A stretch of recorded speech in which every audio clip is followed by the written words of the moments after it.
والسماء ذات البروج واليوم الموعود وشاهد ومشهود قتل أصحاب الأخدود النار ذات الوقود إذ هم عليها قعود وهم على ما يفعلون بالمؤمنين شهود وما نقموا منهم إلا أن يؤمنوا بالله العزيز الحميد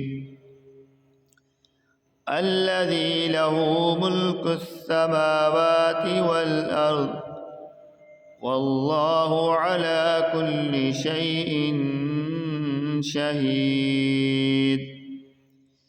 إن الذين فتنوا المؤمنين والمؤمنات ثم لم يتوبوا فلهم عذاب جهنم ولهم عذاب الحريق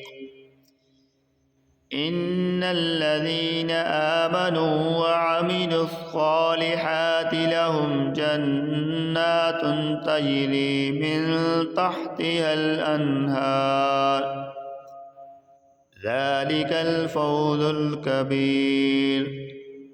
إن بطش ربك لشديد إنه هو يبدئ ويعيد وهو الغفور الودود ذو العرش المجيد فعال لما يريد هل أتاك حديث الجنود فرعون وثمود بل الذين كفروا في تكذيب والله من ورائهم محيط بل هو قرآن مجيد في لوح محفوظ.